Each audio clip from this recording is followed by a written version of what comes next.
We are at 9:30 on a wonderful Tuesday morning. It is Parenting Tuesday. And today we talk about deadbeat parents or absentee parents. In studio with me, Grace Kariuki, who is a family coach and counselor, in studio with us to help us navigate through this discussion. How are you doing, Grace? I'm doing great, and I'm so glad to be here today. It's good to have you back. Yes. You know, Corona has taught us something. Whether we are good parents or not.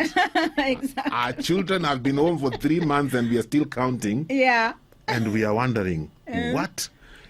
Let me kick off this discussion by telling you something I shared earlier. I had a very interesting conversation with my mechanic. My mechanic is an older gentleman. He's like a father figure. Right. And he was asking me, Pastor, watoto wako wanaweza kushinda? And I was wondering, why are you saying that? He says, you know where I stay? Every other parent is complaining that the schools should be reopened for the children to go back to school because the children are mischievous. And I'm wondering, how? They're your children. Yes. I don't know what you think about that. I do think that that's our reality. The parents who are parenting our children at this time, because we have developed this idea of we need to go to work and we need to provide for the children. Yes. So we get them the best schools. We pay for them, but we are not taking care of them, because when you think about it, in my mother's generation, when I was growing up, it is my mother who took care of us. And even if there was a house girl, it was my mother went to do her daily chores, whatever it was she did, whether she worked or not, or she worked on the shambas, but she would be home to prepare to take care of us. So she nurtured us.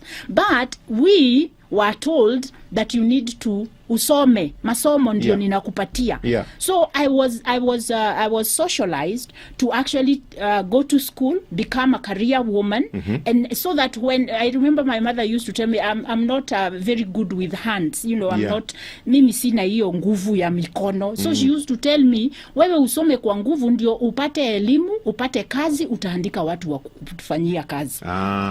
So there is a generation of us who have not been taught how to balance our careers plus taking care of the children. So what we do is that we do the whole thing of let me go to work and build an empire while and then I pay people to take care of my kids. And so we are not learning, we are not even taking time to learn how to be parents. We think that our main job is to make sure that you are taken care of. When I was a youth, I used to be a youth coordinator in my church many years ago when I was in my 20s. And I went to a church where it was an affluent community. And I couldn't understand why the teenagers I worked with were depressed. And when I would talk to them, they would say because they don't see their parents. Their parents don't have time for them. And these are kids who have everything. So one particular one I'll never forget. She told me that she felt that her driver, their driver, was almost like the dad. Because where do you want to go today? Village market. Driver anaambiwa chukua mtoto upeleka village market.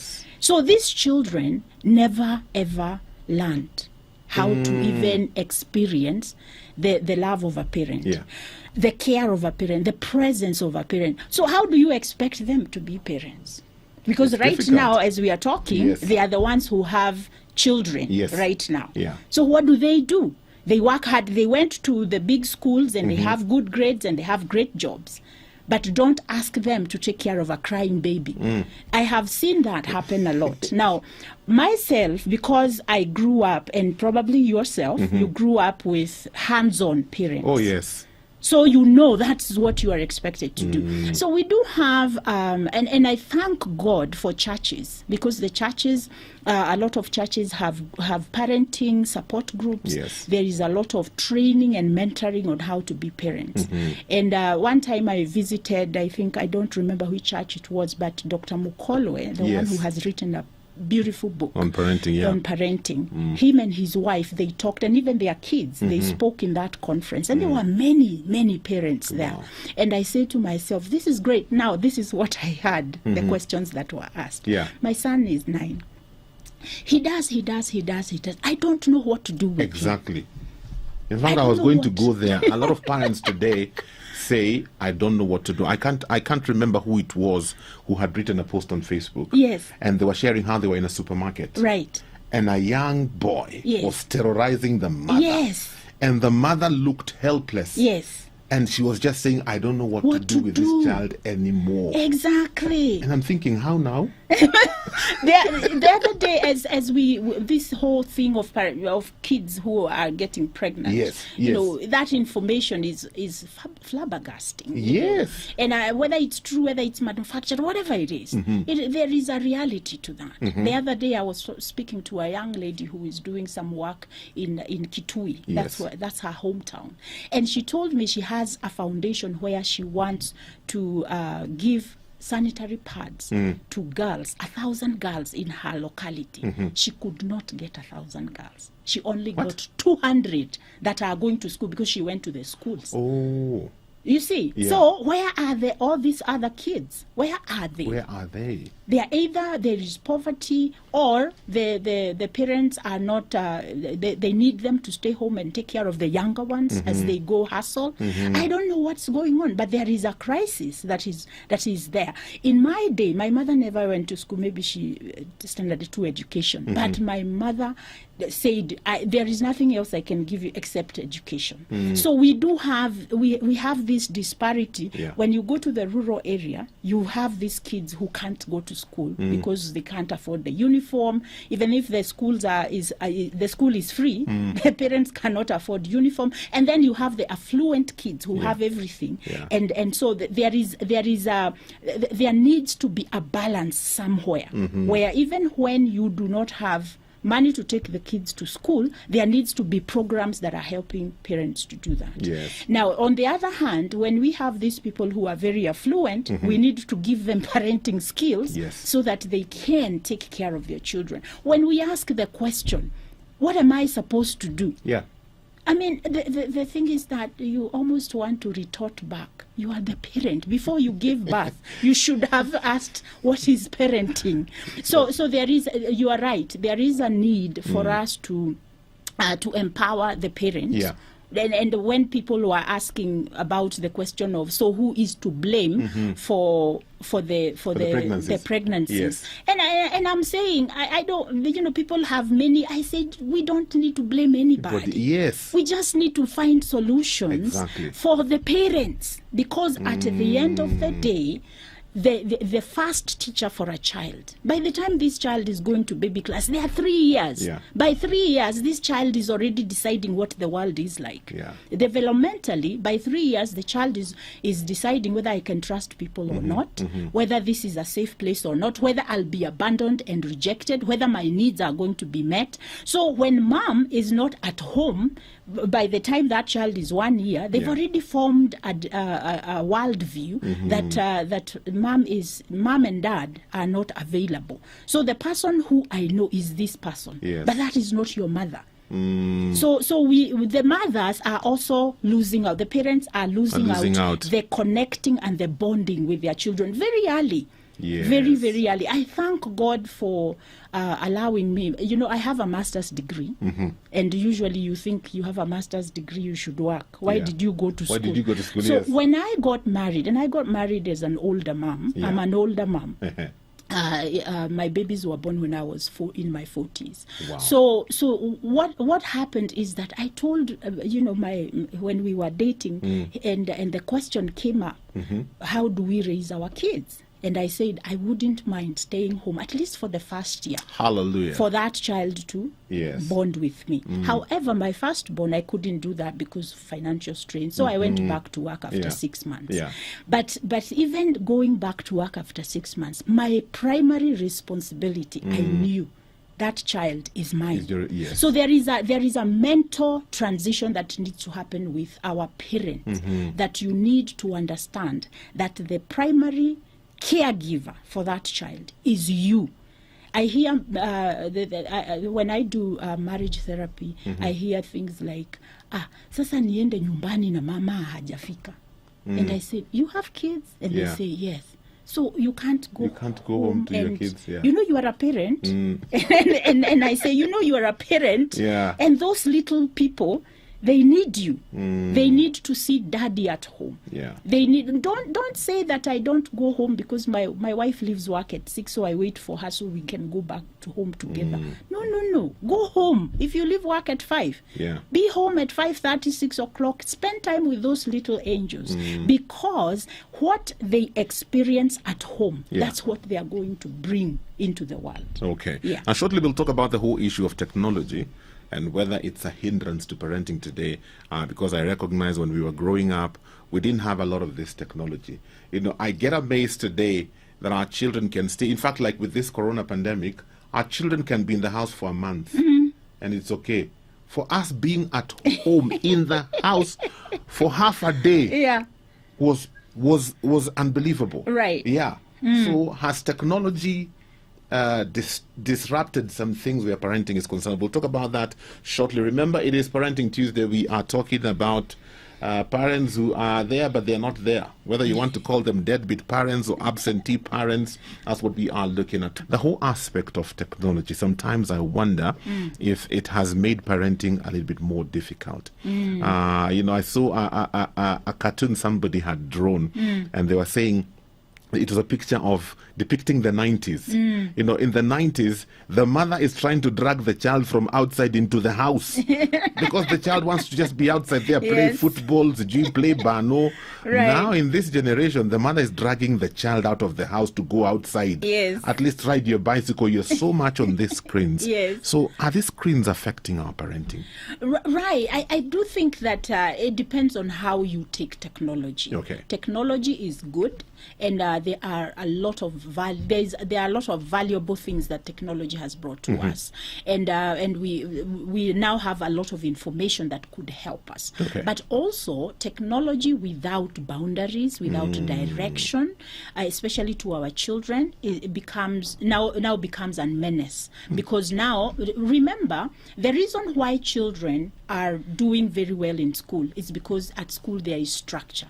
Yeah. Now, Yes. people like me who are phlegmatic and they don't like structure, we have to gain the skills to structure the day, to say that you know what, you can play, you can be on the phone for this period of time, and also to actually take control of what your children are watching on the tablets, on the phones, and we cannot deny them what is available for their time. Yes. You know, the other day I was talking in a family meeting, and the gentleman of the home where I had been invited to speak to, he is in his 70s, going to his 80s. And he asked me, and he said, "You are a family therapist. What is happening to our children?"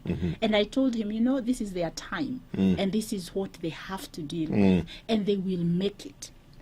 It was your time. Yes. And you made it. Yes. It was our time and we made it. And this is their time. Technology is here with us, and it's going to just get better or worse. Yes. You know? Very So true. you as a parent, you need to figure out what are the benefits of technology and then create boundaries for your children. Let me say this. Children, by the time they are they are getting to the age of 8, and they are going on, they become industrious. They are trying to assert their independence. They are trying to explore. Yeah. Who am I? Yeah. And so they will do a lot of things that will be against what the boundaries are. It's very normal, parents. It's normal. very normal for your children to push the envelope. Yes. Your job is to keep the envelope where it's supposed to be, and push it for them, because you understand the consequences. Children, until they are 25, the idea of choices have consequences that hasn't sunk in. They are all about instant gratification. Yeah. That's why you are there, so that you can take this technology and ask yourself, Why does my child have a phone? What is the purpose for it? And communicate that with the children. And then this thing of parents letting their young people keep the phones overnight. Yes. Let's and you have given them a smartphone, and then you are surprised why they are doing sex talk with men at night. Yes. I mean, people, Pastor nilikuwa nasema, people who have marriages and families, they are sleeping at night. They are not up chatting up people. Oh, that's very true. Yes. That's so very if you're a little girl who is 13 to 15 to 18, you have given them a smartphone, and then you find that they have found a way to have a pseudo account on Facebook.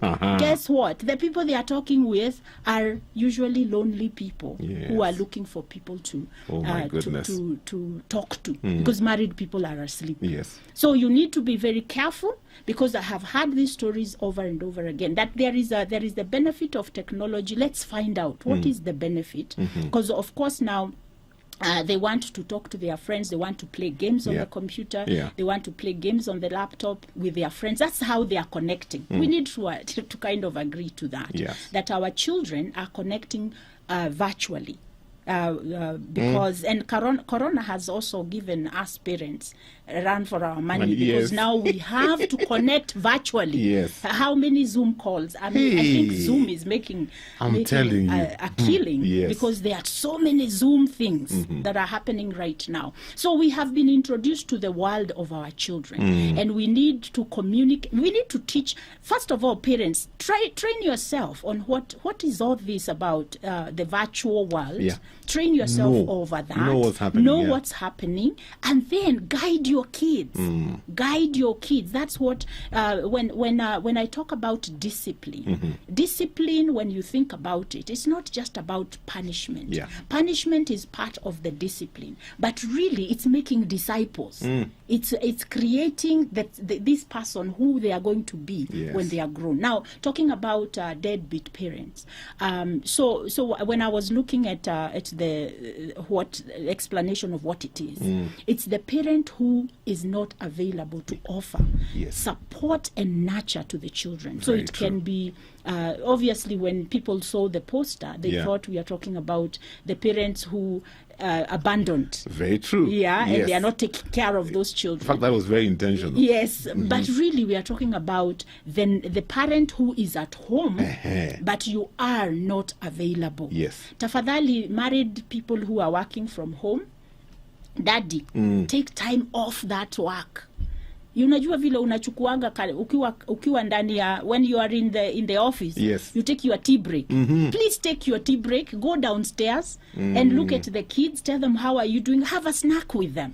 Don't just let mommy be the one who is just and I saw on BBC when Corona started and the lockdowns all over the world, they had a report about women who are working from the house. They are completely overwhelmed. Why? Because everybody is coming, mommy, nobody is going to daddy. So I am asking daddies also to give leadership at home during Corona, and take the initiative to say, you guys leave mommy alone, mommy needs a break, let's go and play, or whatever it is that you're going to do. Okay.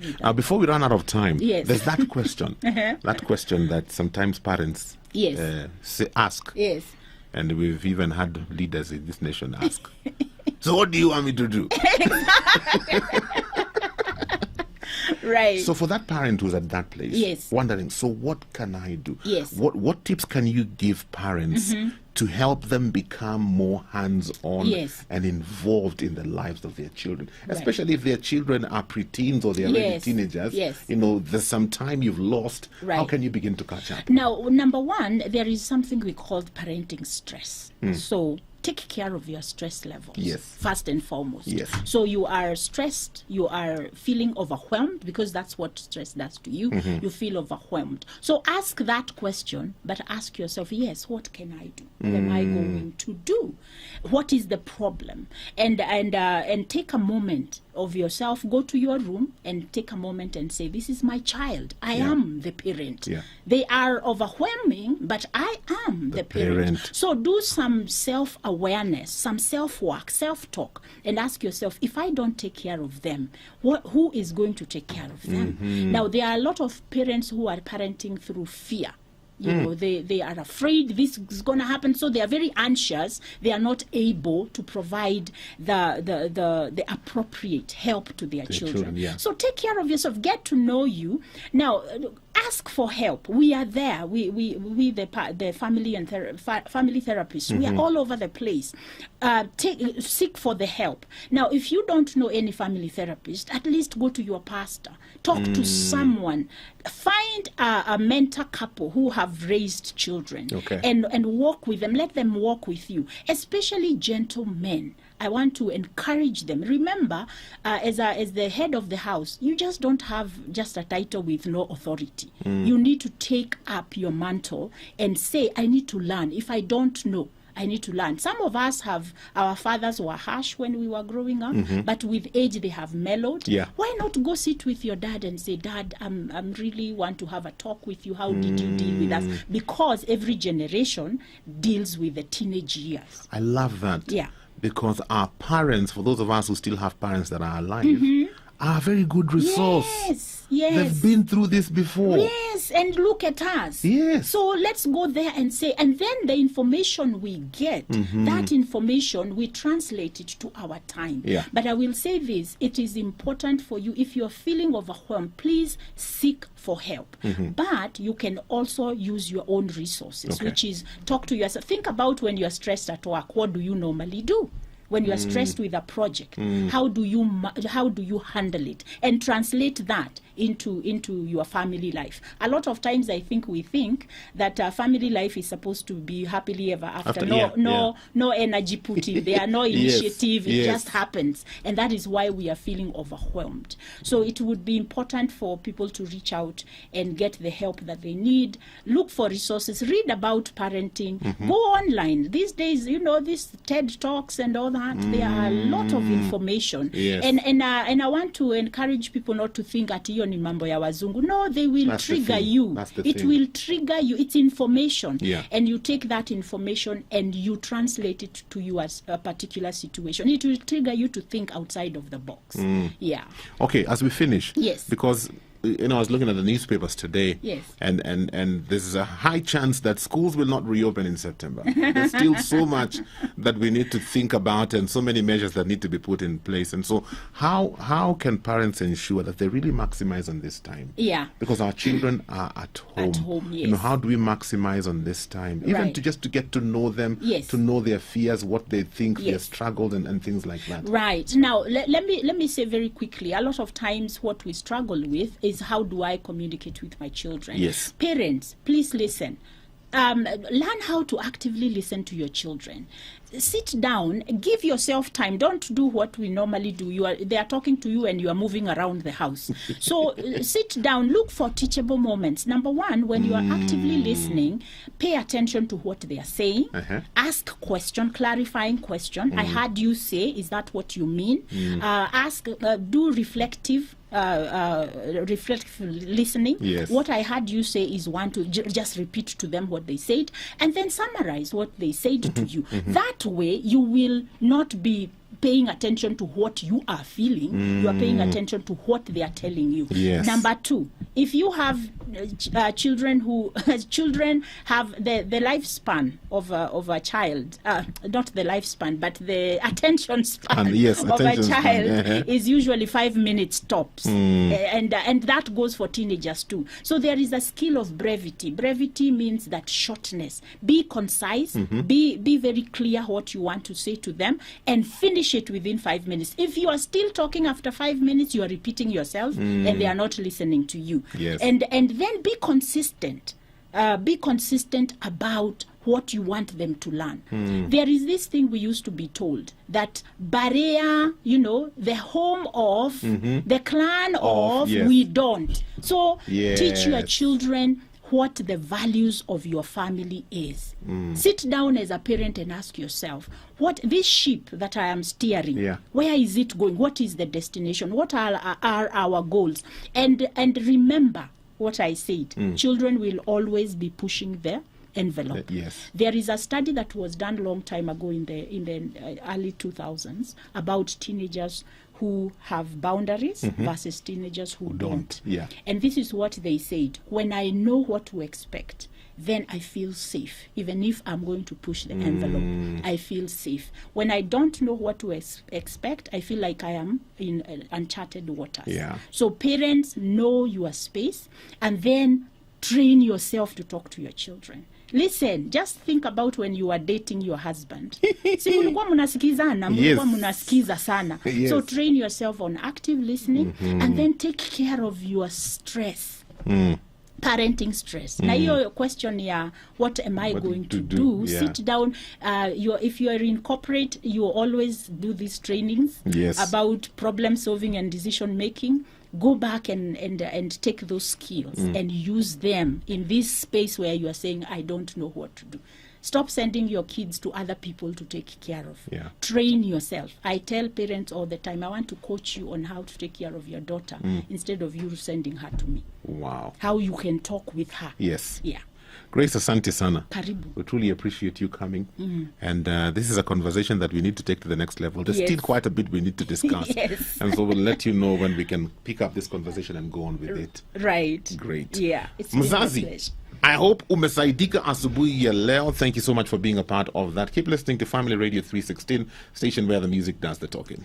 For this and more of our shows, log on to www.familymediaonline.com to enjoy a wide variety of programs from current affairs to testimonials and features, pastoral and inspirational shows, kids entertainment, and so much more. Also stream live on www.familymedia.tv.